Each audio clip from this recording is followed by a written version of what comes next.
This is the third part of the chapter 5.5, and we will talk about geometric interpretations of complex eigenvalues. And again, let's look at the example. Let's look at the matrix A, which has this not very complicated, but the fractional numbers, which may be a little bit more intimidating. Let's try to find the eigenvalues, eigenvectors, and define the basis of each eigenspace. Okay, so again, we start with characteristic equations that the determinant equals 0. Since it's 2 by 2 matrix, that's really pretty simple to find determinant. So our characteristic polynomial is lambda squared minus 1.6 lambda plus 1 is equal 0. So we can use quadratic formula to calculate our eigenvalues. And again, as we discussed in the previous chapters, they are complex, and because they are complex, they come in a complex conjugate pairs. Okay, let's start with the first eigenvalue, 0.8 minus 0.6i, and let's try to find the eigenvalue corresponding, eigenvector corresponding to this eigenvalue. We start with our matrix, which A minus lambda I, but because our lambda is quite intense, we'll just calculate it first. So we have our matrix A, and we subtract the diagonal matrix, which has our eigenvalue on the diagonal. So by performing a little bit of complex algebra, we can come up with this matrix, which has a complex values on the diagonals and the real on the other diagonal. Okay, so our goal is to solve a homogeneous equation described by this matrix. So we can write it down line by line. So we basically multiply this matrix by the vector x1, x2. And again, we have two equations, two variables, but as usual, they are excessive. So we have a free variable x2 here. So we can write down x1 in terms of x2 and choose the value x2 we want to. And because I like round numbers, I choose x2 is equal 5. And we'll end up with the complex value for the eigenvector v1.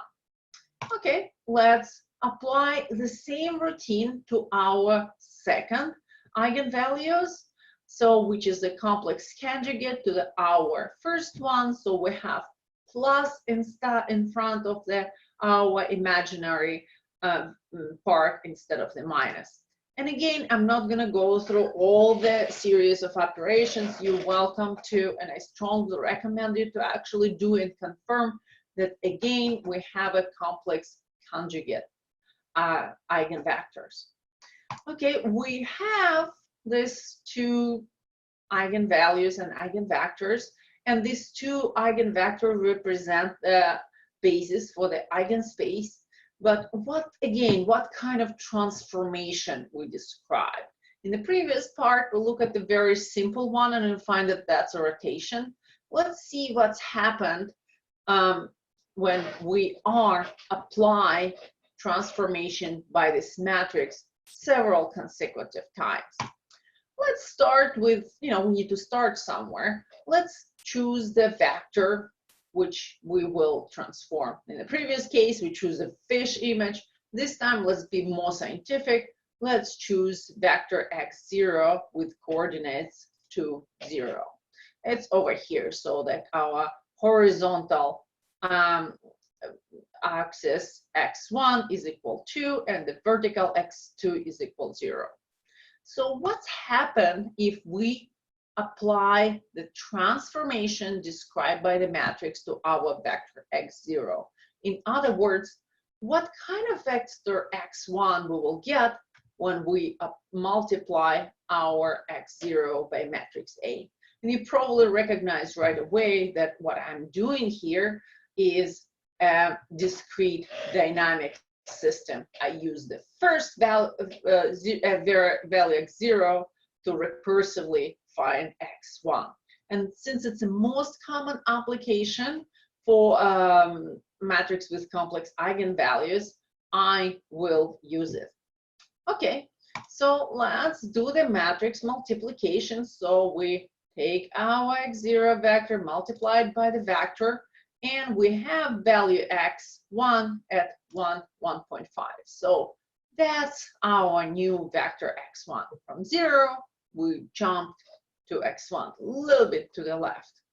Okay, let's repeat our operation. Let's find the next vector in our discrete dynamical system. Let's look what's happened vector x2, which is the product of our matrix A and x1.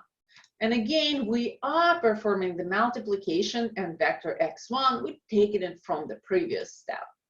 And now we need the vector x2, which is even more to the left and higher up. It's in the first component is actually negative, minus 0.4. And you can repeat this procedure as many times as you want, but I'd recommend do it at least 8 times. And I mean, it would be much more interesting if you can let computer do the job of the matrix multiplication. As much as I like the matrices, computers are more efficient at it. And if you let computer calculate at least 8 steps, you would notice that you will, or that our values of x form some kind of oval trace. And after 8 rounds, we keep repeating to the same trace. And if you let computer run for, say, like 1,000 steps, you will actually have points which fill out all this oval. We say that the numbers, our dynamical system follow the closed loop or closed trajectory. And that's the most beautiful things about the matrices with the complex eigenvalues. They are usually described some periodic processes which can be described by the closed loops. And I'm really actually a big fan of the complex eigenvalues because I study repeatable periodical processes, which call oscillations, and I study all sorts of biological oscillations from sleep to the hormone release and to neuronal oscillations. They all can be described by the matrices and the complex eigenvalues. And actually a big part of my job is basically identify conditions for oscillator in the matrices. So I know that they are maybe not prettiest to work with, but I urge you to pay attention to them. They can produce a really beautiful and very useful results.